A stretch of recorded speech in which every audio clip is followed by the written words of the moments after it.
Jamie Glazov delivers a wake-up call on the ideological war waged against American values on this episode of United Patriots Uprising with Gary Benford. I'm your host, Gary Benford. Thanks for joining us. This podcast is available at radioinfluence.com or wherever you get your favorite podcasts. At the end of the show, we'll tell you where you can find the archives, where you'll see guests such as Charlie Kirk, Lieutenant General Michael Flynn, Ben Carson, Ted Nugent, Pastor Alan Jackson, and Monica Crowley, among the hundreds of guests. We'll tell you about that at the end of the show. My guest appeared on this show a few years ago when it was audio only. He was scheduled to appear 2 weeks ago, but we had technical issues, which means we're just getting together now. I thank God for that. If bringing back his riveting book published 17 years ago entitled United in Hate, the left's romance with tyranny, terror, and Hamas was a hot button issue then, it's off the charts now after President Trump took out Iran's axis of evil leadership. So, without further ado, let's get into it. My guest is a historian, journalist, political analyst, author, and public speaker, among many other things. He's the editor of Front Page magazine and the host of the web TV show, The Glazov Gang. He's back in the nick of time to deliver a wake-up call to recognize the ideological war being waged on American values while also sending up skyrockets in regard to the consequences if we ignore it. Reviving and re-releasing his riveting book, United in Hate, Left's Romance with Tyranny, Terror, and Hamas. I welcome back to the show, Jamie Glazov. Jamie, how are you? That's a great introduction. Thank you, Gary. I really appreciate it. You would be a good announcer in boxing or a good boxing promoter. Well, okay, but right now, you got that because the timing is just so right. As I told people in the intro, 2 weeks ago, this was supposed to go on. We had technical difficulties, and look at what we would have missed out on. So, but before we talk about how your book applies to what President Trump has done, the foreword to your book was written by Mike Huckabee, our ambassador to Israel. And you also got praise from the likes of Lieutenant General Michael Flynn, Daniel Greenfield, and Trevor Loudon, who've all been guests on this show. The book focuses on how and why the left aids and abets those who seek to destroy America, which you wrote 17 years ago. But we're looking at it right now. Look at the Democrats. We take out these evil people that are up there saying death to America, and they're saying, you shouldn't have done that. Gary, I don't think I need to tell you this because you're an expert on the Bible, but Ecclesiastes tells us there's nothing new under the sun. Right? Solomon knew because he did and tried everything. Been there, done that. Yeah. Well, he didn't have T-shirts. He bought, whatever. Yeah. So, Jamie, I guess I have to ask you. Yeah. Are you surprised by the left's response to taking out people that want to blow Israel and the United States off the face of the earth? And it's one thing if they're going to do it on the down low, but they deaf to America. What part of that don't we understand? So Gary, thank you so much. And I appreciate your passion for my book and for what I am trying to do, because I've been doing this since I was a kid.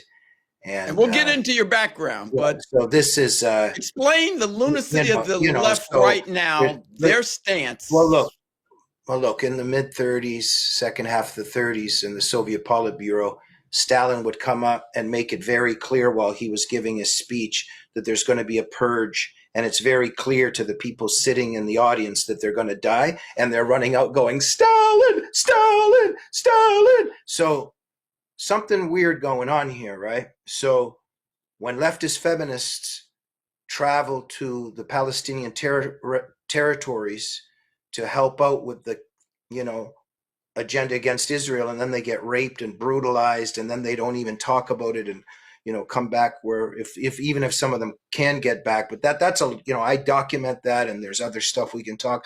Something's going on there, right? So Gary, I often say this: if there's a person that wants to do suicide by cop, what if that becomes an entire national movement? Explain suicide by cop so people will understand what that means. Well, somebody that just, has a death wish, doesn't want to live anymore, and goes out and starts provoking a police officer to get shot, right? Which, by the way, right? Hold on. Which, by the way, as you know, what happens with Muslims about dying in a holy war guarantees you allegedly paradise in the dark-haired virgins. So go out in a holy war, strap a bomb to yourself and blow yourself up. Bingo. Same thing. Now, on the left, so there's a death wish, obviously, in Islam, in all these totalitarian regimes. So we know that this is in communism. We know that this is in Islam.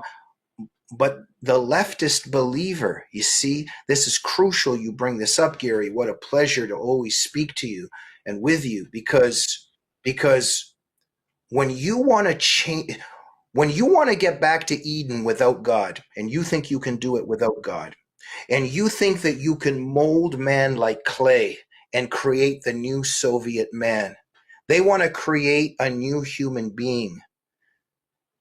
They believe in the unlimited possibilities of the human condition, okay?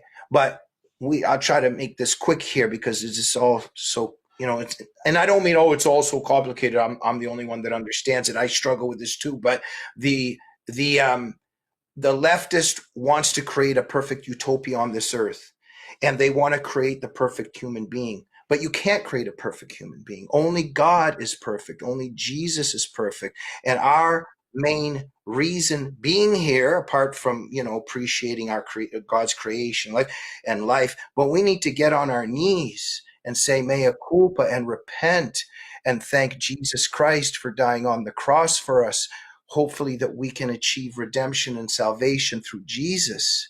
But the left believes that we don't need that. We are God's. Now, so when they're trying to build the world, they see that they can't do this. Every time they're trying to create heaven on earth, they create hell. And they hate humans. They hate man for who and what he is. But if you keep hating humans, what are you going to think about deep down when you look in the mirror? And there's somewhere where the left is trying to achieve its own immortality through the blood of humans and of themselves. There's a very deep-rooted death wish here.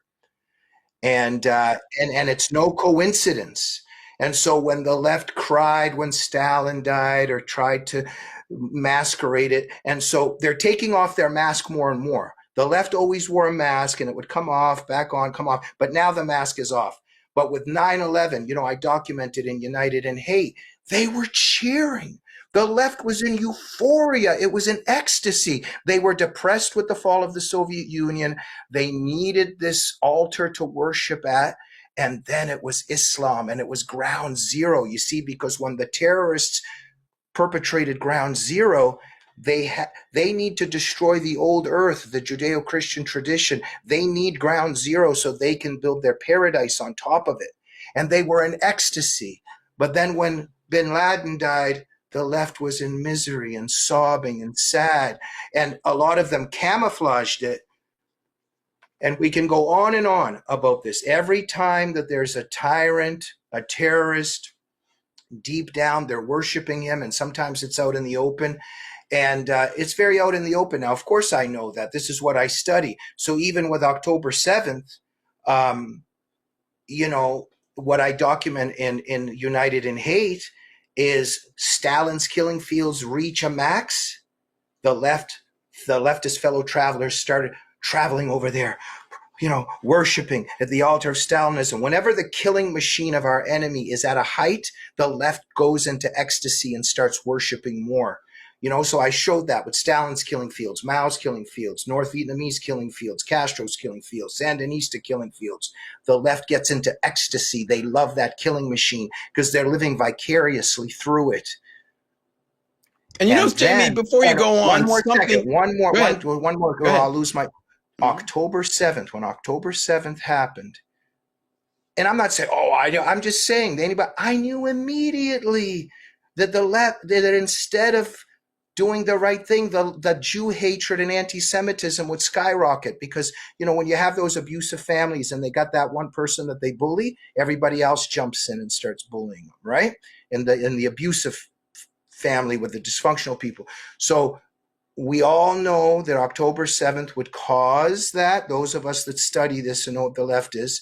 And then if we hurt the enemy, then the left will cry. Okay, go ahead. Sorry, Gary. Yeah, no, I'm sorry because as I was listening to you talk, it even carried over into non-terroristic points of view. Because if you notice, people, when President Trump at the State of the Union address told people, stand up and clap if you believe the function of our government is to protect American citizens first, not illegal aliens. And the Republicans stood up and clapped, and the Democrats didn't even clap. They remained in their seats. But notice what Jamie was saying, the left tends to idolize and shout for joy for the bad guy. Notice, even in the case of the illegal aliens that murdered women, the left never talks about the victim. They always talk about what are we doing to the perpetrator, and it's the same thing, right? Yes, Gary. Bingo. Sometimes it's difficult for me to even know sometimes where to start because I want to say so much. But I just want to say here that, you see, the left deep down wants to destroy the host society in the West. In the West, the left wants to destroy the Judeo-Christian tradition. It wants to destroy the host society and build the paradise, classless paradise on the ashes. If you come up to a leftist and say, look what this illegal immigrant did, look at what Islam does, look at what communism does, the leftist would have to say, oh, that's awful. And then the next logical point would have to be, that's an evil system over there. Then the next logical point would be, our way of life is better. The West is superior. That is inferior. And then what's the next step? Our way of life and our civilization is worth saving and protecting. The left can't make so from the very get-go, they have to deny, the way that Chomsky denied the refugees and what the testimonies from Cambodia when Pol Pot and Khmer Rouge started, what they did. The left always has to deny. It engages in Gulag denial, Walter Durante. It engages in jihad denial. They always have to deny. So when those SOBs are sitting during the State of the Union address, they can't get up and clap for that Ukrainian lady and that was murdered on the subway and for her mom. They can't do that because if they get up and clap, they would be humanitarian, they would be a good human being, but they would be admitting that maybe it's not good to have criminal illegals in the country. And if they start admitting that, then they might start having to admit that it's better to have, maybe a Christian pastor walking down the street rather than a jihadist walking down the street. They can't say that one is better than the other. So when there's 250,000 girls that have been raped by Muslim rape gangs in the United Kingdom, and we know very well that the Muslim rapists are praying during the day, and they're reading the Quran, which is telling them that it's good to rape the kufr, and all of that stuff, Quran 424, Quran 2431, 3359 on what should be done with women that aren't properly veiled, etc., etc. The foundations are all there. And so when you see Muslim Pakistanis in a cab sitting outside a school waiting for young girls, and then you see a Catholic nun walking down the street, the leftist needs to believe that the police should not be paying more attention to one more than the other. Everybody's equal. Everybody's equal, and they're willing to sacrifice their own, not only other people's children, but their own. I often think about, Gary, in the United States, what I'm interested in there. Sometimes, let's say a girl is kidnapped in the United States and held as a sex slave or is abused for years. And then I study the story, because a lot of people, I would say most people don't do this. I study the story. The father turns out to be some kind of liberally minded man that hired people to come and work on his property without checking who they were. You see, and people don't talk about this. But, I was at just one of the gyms I go to recently, and there's a guy next to me. He didn't lock his locker. I go, buddy, you didn't lock your locker. He goes, I don't lock my locker. I like to see the best in people. And I thought, and you know what I thought? You piece of, I'm sorry, I know we're Christians here, but there's a you piece of excrement, because with that attitude, you would actually expose me to danger and the children of this country to danger. You want to see people in a good light. You're so proud of yourself, but because of that, you would leave your front door open and back door right. open. Come and kill your whole family in there. Yeah, exactly. So yeah, there's a self-destructiveness there and a tremendous callousness toward other people. Yeah. And there's many layers here, Gary. David Potter, the historian, he wrote about negative identification of the believers, and not necessarily about leftists, but he wrote about believers. And I studied a lot of this. And then the sociologist Paul Hollander wrote about negative identification as well. They live vicariously through this. And don't mistake it. Don't get yourself don't get it twisted. When you see a person kind of supporting Castro, and you see a person supporting Hamas, deep down, they enjoy what Hamas is doing to those Jewish hostages. There's a lot of evil in their hearts, and they're living vicariously, and they're exercising their own sadistic and totalitarian impulses through these tyrants that they're supporting. Gary, the period we're just coming out of, what they tried to put into our bodies, right? Mm-hmm. And the face diapers they tried to put never on took us. It, never wore it unless I was forced the nicest neighbor. Oh, what they wanted to do with us. To us, right. What they wanted to do to us. And they did a lot of stuff to us. I couldn't even lay in the sunshine in certain places where I like to lay in the sunshine during that time, and people were calling on me, etc. But my point is, they couldn't just yet put us in the gulag, but imagine if they had the power to do it. And so guess what? Yeah. That was their test run.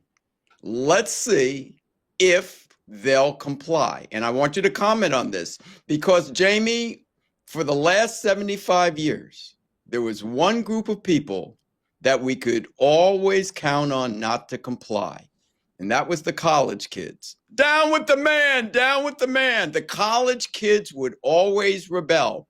But when they hit us with that China virus and when they shut us down, the college kids went along with it. I think part of it had to do with the influence of Bernie Sanders, that he had the college kids. He was their Pied Piper. And when he said comply, they complied.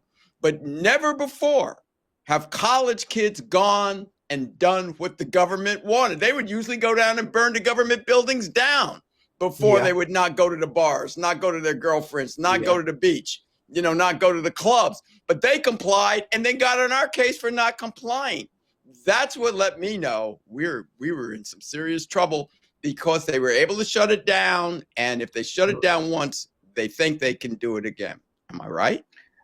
Absolutely. And Gary, just tying this back in with the death wish again here. David, for instance, David Horowitz, in God bless his soul. Yes, he He's was on the passed show away. several times before he But passed. I Yeah. owe my career and my life Mm. and my professional life to him. He brought me onto front page 25 years ago. But in Radical Son, his memoir, he writes about this one leftist woman, friend of his when he was a leftist, and there was a rapist in the neighborhood. And he happened to be black in terms of the descriptions of him. And she wasn't going to be racist. And she left her back door open because she believes in a better world. And they found her raped and dead, right? I'm very interested in that belief system that you are ready to give your life for the idea. They are willing to give their life. This is a religion, Gary. This is an ideology, the left, okay? So they're ready. So when we were just talking about that, I remember I'll mention, just I'm engaged in certain athletic activities, and there were the young women in LA are really something else. So we're in this one environment working out, and the young girl working out there, she goes, "Oh, can you take a picture of me, please?" And I go, "Oh, okay." And she goes, "Okay," and gets the mask and goes, "1 second." I'm like, "What are you doing?" She goes, "Oh, my friends, Becky and Steph would just hate me if, oh my God, they'd kill me if I didn't wear this mask." And I'm sort of like, "Oh, okay, just a sec. Like, let's Still, really think." Jamie, still Like, La La Land is yeah, still Freakazoid now, City. What but are but they let's think about it. doing? Yeah, so they're putting it on now. But this is what I'm referring to here: the fear of especially among the females. This is why leftist feminism is so dangerous, and why it's so hard for a woman to leave that leftist pack if she's a leftist. That's why we got to credit heroes like Phyllis Chesler and others that have the courage to leave the left. But okay, so they're terrified, and they put the mask on. Then they're standing in line. How many people I know about this? They're standing in line to get that thing back in the day, and still they still do. They're standing in line, and then somebody gets that little procedure, and they pass out, and people come in with a stretcher and take them out, and they stay in the line. Mhm. Then, and I'm going to make my point really quick Herd here, mentality. and then these young ladies that I'm talking about, or even older ladies, whatever, but the ones that I'm around in the gyms and stuff, and they're like, "Oh, you got to hear them talk. Oh, well, apart from, oh, I'd love it if my son was trans. I'd love to have a gay son." Apart from all that, there's other themes. "Oh, just got it. Oh, I was sick for 3 weeks." Then the other one's like, "I was sick for 4 weeks. I couldn't even get out of bed." My point is, what's next? I'm going to die? They are willing to die, Gary, instead Yeah. of leaving and saying, "You know what? I'm not doing this. This is stupid." Because if they leave and say, "I'm not doing this," then their community might go, "Do you like Donald Trump? Are you a white supremacist? Are you a racist?" And they just can't. They just can't. And so they're willing to die for the idea. And that's the left, Gary. Yeah. That ultimately your own blood, has to become part of the leftist Yeah. agenda. You put that very well. You tied two things together about how the left in this united in hate culture, you tied together how they use the word racist to bring you to the end of a person at the Mm. same time racializing Islam. Can you put those Yeah, two together?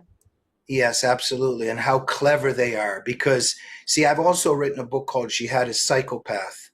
And I studied psychopaths my whole life. Now, what they do is they do the cry bully thing. They hit you and then they start crying. They're the victim, right? They also like to make false accusations. For psychopaths, there's a certain way they hypnotize you, they charm you, but then they get you, and you try to leave. If you even try to leave, they have certain accusations that they make, and the victims of psychopaths that are vulnerable to it, they can't get away. They have a very difficult time getting away. And then I started realizing that everything that Islam is doing to the West is exactly what psychopaths do to their victims. and what the left does with them. So they're very brilliant, the false accusations that they've come up with, you know. So what they did was they created an environment where now this goes without saying, and it's just so disgusting that we have to even say this. We're all against racism, okay? Racism is bad. Got that out of the way now. And it's But not even real racism that's going on now. No, I know, but I'm just saying they've made being accused of being a classist is not scary. But classism killed more people than racism in the 20th century. But it's okay to be a leftist, but not a racist. But yes, bad being a racist, but it's so bad that it is the end of you. And so people are so terrified of it. So they program people, you don't want to be a racist, you don't want to be racist, I don't want to be racist, I don't want to be racist. Now what they do, Islam is a race. But Islam is not a race. A race, it's right. But what it's really an ideology. But what the left and Islam did together, let's make this a race. Islam is the brown minority people over in the Middle East that's been oppressed and colonized by the white colonial supremacists. And Islam is resistance and fighting back against the Ku Klux Klan and that whole thing, right? So Islam is the victim, whereas in fact it's the perpetrator, but they do the cry bully thing. So you say one word against Islam now, bang, you're a racist. You hate all Muslim people. And so they do that to me all the time, that I hate all Muslim people. Yeah, I really hate all Muslim people. I've spent the last, 3 decades fighting on behalf of Muslim girls that are the victims of female genital mutilation and honor killings. And the left doesn't do anything about it. But they say that I hate Muslim people. I'm the racist. And people like me and you, we're not afraid of those accusations. But a very large portion of people are. And so the enemy has racialized Islam, and they've conflated Muslims with Islam.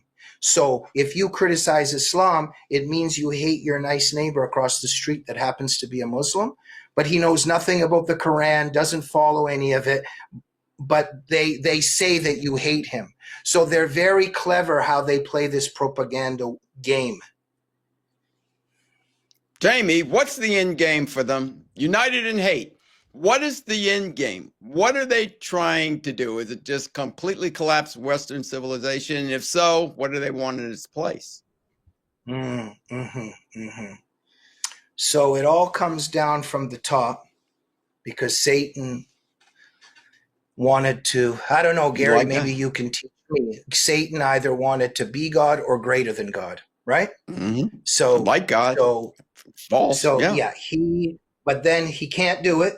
So he'd rather reign in hell than serve in heaven, right? There you go. So he passes this virus down to humans.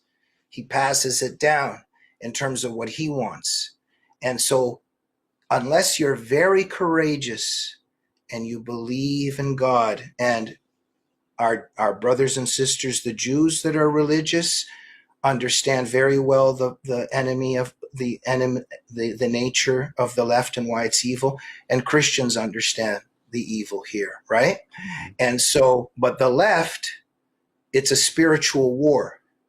This is all very spiritual, and they get their ideas from the demons, because I wouldn't even know where to start. Take a reading of the 10 Commandments, and everything in the 10 Commandments is exactly the opposite of what the left wants in terms of coveting your neighbor's goods and worshiping everything else but God, whatever. But they want to destroy God's creation.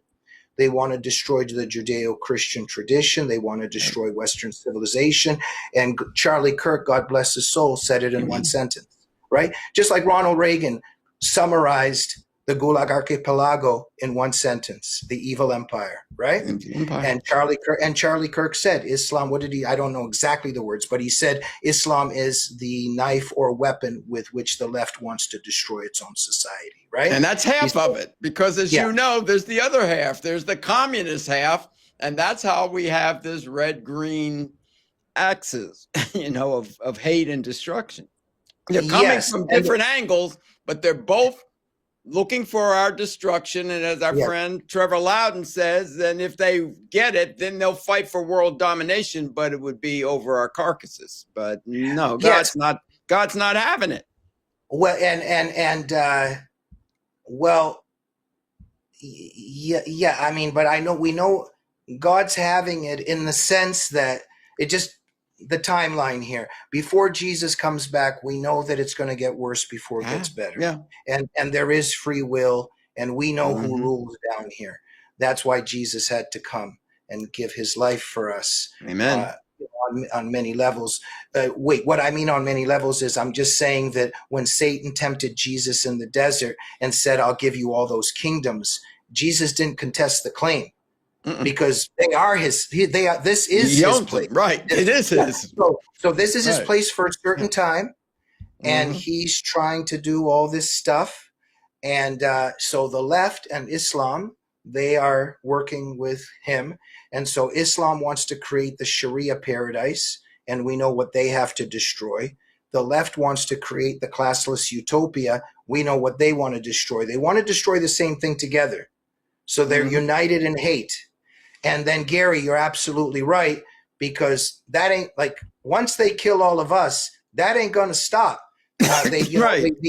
The experts on Right. Stalinism, they explained it. That killing machine doesn't stop. It just turns Mm-mm. inward, right? So Mm-hmm. first they find the kulaks, then they kill the Christians. Da, da, da, da, da. Oh, we're running out. We're running out. But then the No Yagodas fun. begin to kill the Yagodas. Yagoda was an executioner. The Yagodas begin to kill the Yagodas. It turns inward because they got to keep killing, killing, killing. So Shia in Islam, Shia Sunni, they're killing each other. Then if they kill all, that killing machine has to continue because the human blood is what keeps these totalitarian systems There you go. alive. And you know what? Since you mentioned Stalin, let's take it back a little bit because you said something that was just so profound to me when you were talking about, and we talk on this show a lot about the useful idiots. You know, they thought it was about their issues only to find out too late it was always about the revolution. And Lenin coined that phrase, I do believe, useful idiots. I use it a lot on the show. But when you were on with Naomi Wolf, and I enjoyed that you're talking with Naomi, she's been on here several times, and you told her in regard to this about you heard about somebody went up to a KGB officer after they're in bad shape, and he goes, "You deceived us." To which the KGB officer said, "You wanted to be deceived." And boy, that just hit me like bing, because the Bible talks about itching ears, and Satan will scratch your itch. So my question to you, does it really matter who knows or who doesn't know if they're a useful idiot? They're still a useful idiot. Yes, and you mentioned Naomi. Just a shout out goes to Naomi because Yeah. she comes from a certain background, and Mm-hmm. she's really on the front lines and did incredible work on that little period that we just came out of. But it's continuing in terms of what they're trying to put into our bodies. So There you major go. And props she's to her very good on fighting for that. She's a freedom lot on of that. doctors Yeah, involved. She was very good and on that. and now she's very much involved in and really on a good side. And thank you, Naomi Wolf. Hey, But I same was here, going to Naaman. say, Thank you. Yes. but Gary, but yes, Paul Hollander, who wrote Political Pilgrims and Anti-Americanism, those books changed my life. Because when I was 12 years old, I just couldn't understand. I was like, Dad, why are these professors calling you names and telling us to shut up and telling us that where we're from is a great place and where we're at is a bad place? And my dad put Political Pilgrims by Paul Hollander on the dining room table, and I woke up and saw it. I was 13 years old, and it changed my life. And Paul Hollander writes about the fellow travelers, the leftist believers that traveled to all these communist tyrannies and worshipped at the altar of communist genocide. And so what are these people doing? Why? Well, and like you said, and you watched the show, thank you very much. There's multi-layers here. Some of them complete useful idiots and just have no clue what's going on, but by instinct are scared and have Stockholm syndrome with the enemy and just want to be popular, etc. But there's a good portion of them that are, Gary, malice is at the bottom of this. There, it has to be. It has to be. It's not just naivete and stupidity. The people that didn't get up and clap when they were supposed to clap for the people that suffered such barbarism and lost their children during Trump's State of the Union. You didn't get up for those people. You can't tell me this is just a political difference and naivete. It's a heart of darkness. And there's a lot of malice here. And you are correct in the end, like, because when that fellow traveler went there and was talking to the KGB guy, and he goes, you deceived us, like you said, but it's very famous in Paul Hollander's work. And the KGB guy goes, you wanted to be deceived. They want to be deceived. And there's the malicious part, there's the stupid part. But you're right, Gary, in the end, does it really matter in the sense of they're digging a grave for all of us? And the sad part is, if they just did it for themselves, okay, go kill yourself. But they're taking us down with them. And so when you kill Khomeini, this is a regime that, rapes women, throws acid in their face, tortures them, tortures dissidents. Just recently, in terms of what happened there, they're just mowing innocent people down on the street. The torture there in the Iranian prisons is just absolutely horrifying to study this. Gary, on another note, there's sometimes, it hurts us too. I study this for decades, for years, and it gets to us, all this evil. For instance, Lieutenant Colonel William Higgins lives very much in my heart. In the Middle East, the Hezbollah kidnapped him, or one of the proxies of Iran. They tortured him for a very long time and they killed him. And what they did to Buckley and many of our Americans, but the left is on the side of their torturers. And right now, after Trump killed Khomeini, I was so, for once there's a little bit of justice in the world, and the left is sobbing because they love tyrants and they love devils. Could you believe the obituaries for the Ayatollah in like the New York Times and Washington Post? Don't even answer. Before we get to the end here, and I wish we could go on forever, but there's always got to be an end. I think it's very important, Jamie, for you to explain your background, because a lot of people may not know. You were raised in the Soviet Union. Your family escaped from there when you were 5, and you find it beyond chilling, your childhood experiences and memories that led you to delve into understanding and exposing leftists. So you want to jump into that a little bit? Yeah, well, thank you. That's so kind. And, Gary, sometimes when, oftentimes when Annie and I speak, Annie Cyrus, the producer. Tell them who Annie is. Okay. And she is over at Live Up to Freedom, and she escaped Iran, and my family escaped the Soviet Union. Whenever I talk, Gary, sometimes I think, it's a shame why us immigrants often care more about this country than a lot of Americans do.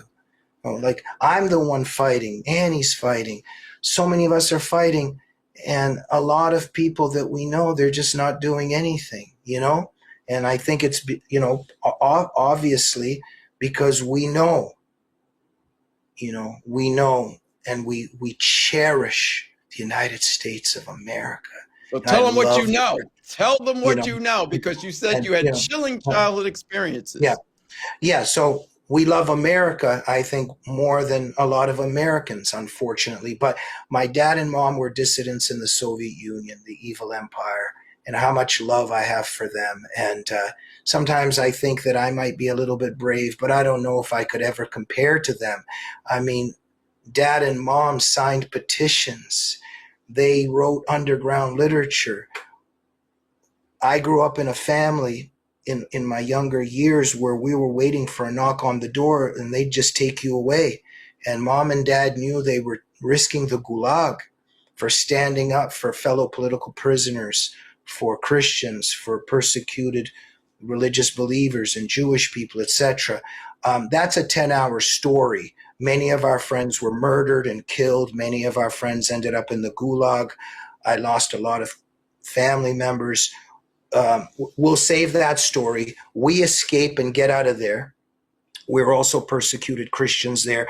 My dad had us secretly baptized and was teaching us about Jesus. And the KGB, for instance, would bring him in and they'd say, "You believe in God." They would interrogate him, and they know everything about us, that he believes in God. Da, da, da, da, da. It turned out that one of our neighbors was cheating on her husband. We found this out later. The KGB told her, "We're going to tell your husband and blah, blah, blah, but we won't tell your husband if you tell us about the family living over here," right? And she was our friend and spied on us for years. Anyway, another show for that. When we got to the States, I was just a kid. Oh, my mom tells me I would be standing in front of Burger King and the supermarket, seeing all the toys and the food. You got to understand where I came from at a young age. And I was in America, and even though I was just a little kid, you can breathe the air of freedom. And I fell in love with America, and I love America. And then all the conversations at our dinner table and how I was raised and how much we were worrying for the people we left behind and the people in the prison camps and being tortured and the totalitarian nightmare we escaped. And then as I'm getting older, there's these people and they're calling my dad a racist and a fascist and telling him to shut up. And they love the Soviet Union and they love Castro. I'm just a kid. I'm like, yo, who are these people? What's going on here? And they're telling me that where we are is awful and where we came from is great. I'm like, who are these people? And then I learned that they're leftists and I hate them. And I began to study who they are. I would say to Dad, why does that professor over there love Castro? Like Castro would kill him within 3 seconds if he said something to him and was over there, right? And so my dad educated me and stuff. And but I'm that story of immigrants from the Soviet Union and who fell in love with America. And I dedicate my life to defending this country. And this is a beautiful country, the best experiment in the world. And I cherish its freedom and its liberty and its Judeo-Christian foundations. And you want to destroy this country, I'm the closest thing to an enemy that you'd want to see. And, and I want to study not just the enemy abroad, but the enemy at home. Who are the people that come in and then open the back door and open the front door and gag our mouths and tie our hands behind our back and come outside and go, "You can come in now. You can come in now." That's who the Democrats are. That's what the left is doing. That's what Biden was doing with the open borders, et cetera, et cetera. So what we see what Mamdani is doing now, and with all those followers of Sharia taking over the streets and screaming Allahu Akbar, which, by the way, doesn't mean God is great. It means our ally is greater than your God, and we're going to kill you. And so I want to fight and expose the psychology of the people who right now are crying that Khomeini died. And that's my life purpose, is to expose how they think. Because Sun Tzu told us, you got to know your enemy. And a lot of people don't want to know it. And I'm very frustrated by even a lot of conservatives around us, because I have conservative friends and they're doing their barbecue and they're like, if that jihadist shows up on my front doorstep, I'm going to shoot him dead. I've got a gun. It's like, okay, but why don't you get involved? And maybe that jihadist wouldn't have to be here in the first place, but a lot of them don't want to get involved. And that's the tragedy. I hear you. Jamie, you put that so well. It has been so wonderful talking to you. The book is United in Hate. We got people up on the ledge, so let's get them off. United in Hate. Tell them, what can we do to ununite them in hate? What's the solution? There's got to be one, I hope. Well, well, the first thing we got to do is see. Okay, let's just go in stages here. First, let's try to get rid of the Islamic blasphemy laws that are already here. We're not even allowed to talk. So they've succeeded in that. You know, Stephen Coughlin in his book, Catastrophic Failure, he shows that the Muslim Brotherhood has already penetrated the White House and our institutions. For years. Yes. Can you imagine during the Cold War that our officials are getting advice from the KGB? That's what's been happening up until Trump. By the way, I love Rubio. What a guy. I mean, he has really grown. He's grown into this. Oh, man. Did you see him give that little talk the other day in front of the press? That guy's great. He runs rings around people. Yeah. I'm so happy who Trump has brought in. But I would just say, to begin with, there's an unholy alliance. We need a holy alliance. Not to say that we're holy, but there's a book in preparation, and I'm contributing an essay to it. So is Josh Hammer and others. It's the Holy Alliance. And we're not saying we're holy. God is holy. But we need to bring Jews and Christians together. Mm-hmm. We got to really, really work on this, because it's the leftists and Islamists, and they want to kill Christians and Jews and everybody else for that matter. But we need to unite. I just want to stress that. And I know we're united, but we need to unite more and work on an alliance, a very strong alliance between us. And in many respects, it's symbolic now in terms of Israel and Trump acting together against Iran, right? But I'm very concerned about this growing Jew hatred, not just in the West, but even in our ranks. And we know the individuals that are involved in, I guess, what's called the woke right now. So that's very worrying. But let's tell the truth. Let's do what Sun Tzu said. We got to know the enemy. Let's start telling the truth about the enemy. Let's tell the truth about who the left is and what they believe. Let's start looking at the verses in the Quran and in the Hadith. Let's start being honest about that. You know, it doesn't mean we hate Muslim people. We love Muslims because they're also the victims of Sharia and of Jihad.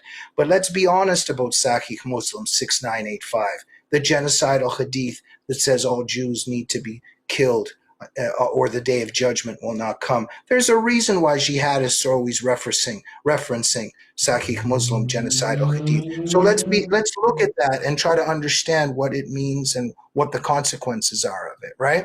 So truth telling, number one, and uniting. And I guess we'll save this for another time, but we need to start being very honest about who the enemy is.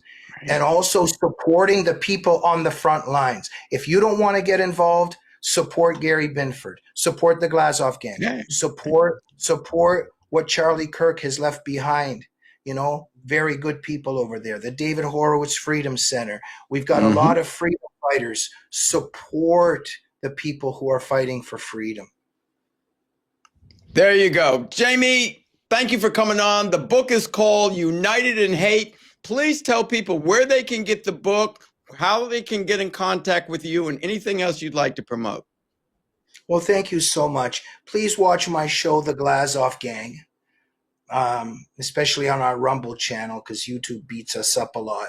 But Gary, I got so tired of watching cable news over the years, and they're not asking the right questions. They're not bringing on the right guests. Somebody like you is just doing a superb job, and that's what I wanted to do. I wanted to get on and have real conversation, because we know that there's a blacklist out there, like even at Fox News. Hey, there's a lot of great people there. I love Hannity, love Judge Janine, love Jesse Waters, but there's certain people, if you've noticed, they don't invite anymore. And there's certain things they can't say anymore. They got to put radical in front of the word Islam. When was the last time we seen Robert Spencer on there? Wonder why. But so please watch the Glazov Gang, because we have honest discussions. Go to jamieglazov.com. It's an honor for me to work at frontpagemag.com. That's David Horowitz's organization. God bless his soul. But the David Horowitz Freedom Center is still on the front lines, and Front Page is one of their main intellectual flagships and think tanks. And go to Amazon and buy my book, or just go to frontpagemag.com and get my book in our bookstore. Gary, what an honor this is. And it just feels so nice, Gary, because we are so marginalized. You would think that this is an important message. I mean, not only am I marginalized by the usual suspects, I mean, even the people on our own side don't invite me and don't even mention my book. Okay, you don't like me personally, that's fine. But why don't you discuss this issue? I know the feeling. So that's why, but you know me, you're the type of person, and this is what we do. We try and give the voice to truth, speaking truth to power about the truth, about the Mm, Marxist, Islamic, communist, whatever you want to call it, socialist attempted takeover of the mm, United States. It's the only topic I deal with. And I have told almost now in 5 years, 200 guests, I'm mm. sorry, you're a great guest. There are many other shows out there, but I'm single-minded in this because Mm. this is all about what's about bringing down our country, and it's got to be stopped right here, Yes. right now. Jamie, Well, thanks for coming on. Gary, maybe just 30 seconds. I think Yes, it's indeed. important to this because a lot of people listen and they get disheartened and we're losing, et cetera, et cetera. And, you know, there's many places in the Bible that bring me to tears. Two places especially. One is when Jesus raised Lazarus and that Jesus wept right before he Mm-hmm. raised Lazarus. Shortest verse in Then the Bible. Yeah. important to end with this, I think, because I just think about it all the time. And after Jesus was crucified, when the ladies went, and maybe you're more of an expert on exactly the situation here, but it was Mary and Joanna, not Mary the mother, but Mary Magdalene and Magdalene, Joanna, right. yeah, some other ladies. And they went and they were so sad. And the apostles are back crying wherever they are. And they come and the tomb is open. And there's this gardener. Right. And Why are you other people, crying? and he says, why do you look for the living among the Among dead? the dead. Right. And I often think about when they were running back, and what must have been on their mind and what they were going to tell the disciples when they got back there. And I often think, Gary, no matter, sometimes we think it's over, but in the blink of an eye, God's got a different plan. And we need to hold on to that, you And know. Jamie, along those lines, just remember Satan, Satan, like people do that thing where opposites. What's the opposite of right, left? What's the opposite of up, down? What's the opposite of God? Satan. No, he's not. Satan's a created being created by God. Was Lucifer, fell, got kicked out of heaven, thrown down to earth. He's a created being. He's not the equal of God. Satan does not win in the end. Amen. Absolutely. Jamie, How come you didn't become a pastor? I'm a minister. Oh, exactly. I mean, I'm just a minister of Christ. I don't have a church or anything, but I minister, right. I mentor, and that's why we're all ministers. If we belong to Christ, we all minister. This is part of my ministry. No, I know, and I'm kidding in the sense that I want to hear more of that because right now we're having a political show, but I'd love to hear some of your sermons. Well, I don't do sermons. Okay. I'm not that type of minister. Yeah. I just say I'm a minister in meaning that I'm a follower of Jesus, and all followers of Jesus should be ministering, preach the gospel. And what I mean by that is that Jesus saves, but it also has to involve the culture because Jesus, God has you see, we're not called to be political. We're called to be, as Christians, to be biblical. And God has an opinion on abortion. He has an opinion on same-sex marriage. He has an opinion on open borders. An opinion on how many sexes there are. He has an opinion on the sovereignty of a nation that's birthed on the Judeo-Christian values. We're not globalists. We're right here. God, a God country. So, where the Constitution made us free because they said our freedom comes from God. Because if freedom comes from government can take it away. And that's what the left's trying to do. That's why they remove God from the workplace, the schools, and the government, because you're going to follow somebody. You're going to follow God for your sustenance, or you're going to follow government. And if by getting God out of the way, they want to be your daddy with big government. So there's a sermon. There's a sermon Gary, for you. And amen. And that is so profound. And just to add a little footnote is that God is the greatest free agent and let us make man in our own image. So he wants us to be free. Amen. And guess who hates freedom? Right? Yes. Right. So when we look at the left and we look at Islam and they want to do this, we know who they're serving, right? It's not God. Hey, Yeah. can't let them win. And we have the opportunity. We're to be salt and light. So continue to do what you do. Thank you. Get out there and watch yourself out there in La La Land, because Los Angeles is really whacked out, Jamie. I'm surprised Yes, it you're is. still there. Oh, So, I but know. God Even bless. the homeless here are actually getting more aggressive. Like, the homeless before would be bumming outside a subway station. They're climbing through windows now. There's really something going on that we can feel it in the air, can't we, Gary? We can feel it. There's an increased, intensified aggression and hostility, and something's going on. So thank you, my I'll tell brother. you what it is. God's getting ready to drop a hammer, and he's going to drop it on evil, and we're just going to have to take out the trash. That's my Hey, prediction. Gary, do you think that God saved Trump's life during that shooting? Maybe in some ways to be doing all this, and maybe it's in God's plan that Khomeini and Iran gets liberated, and only Trump could do it. Maybe, who knows, God right? saved Trump's life, in my opinion, because he was always Trump's anointed. So he had to save his life. And Yeah. this is why he was president. Somebody needed to clean this swamp, and it needed to be somebody that wasn't a politician, somebody that wasn't bought and paid for, somebody that could get through the Republican primary with his own money. Otherwise, he was going to be beholden to somebody.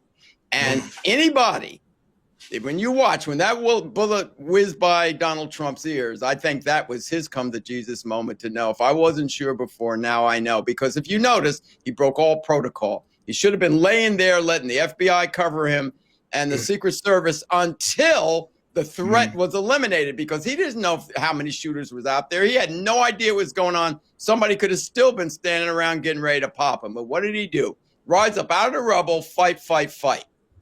I think that was his come to Jesus moment. And if you notice, ever since then, everything is being geared in a direction to bring us back into a Judeo-Christian existence, because God has to get back in this picture, because we've given away too much of the store, and God's going to have to do something to change the equation. And as you know, Jamie, he dropped the walls of Jericho.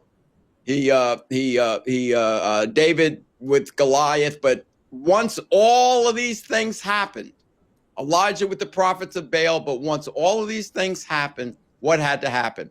The people had to rise up and finish the job.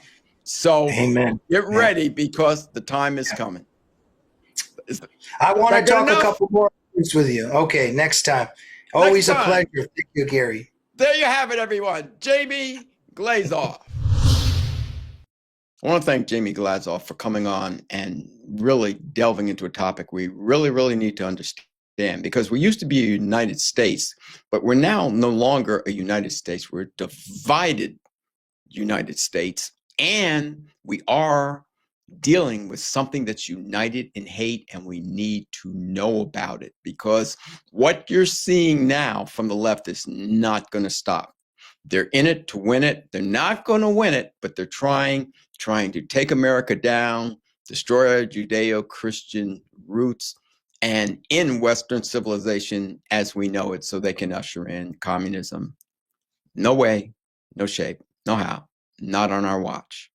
So thank you very much, Jamie, and keep up that great fight. This podcast is available at radioinfluence.com or wherever you get your favorite podcasts. You can find the video version at YouTube, Rumble, the God Family Country Television Network, the Rose Unplugged Media Network, vachristian.org, the America First Warehouse.com, yournews.com, OBBM Network TV, WeSeeYouMedia.com, and the Queens Village Republican Club.com. Wherever you go, please leave us a rating and a review, and tell your friends about the show.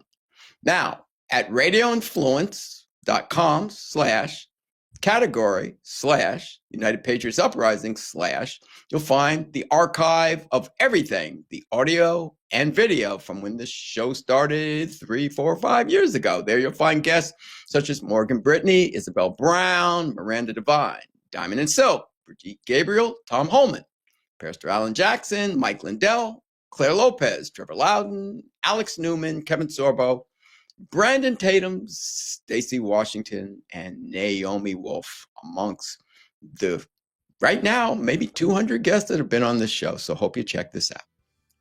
Well, that's it for now, everyone. So until the next time, this is your host, Gary Benford, saying God bless you, God bless your families, and God, please, bless America.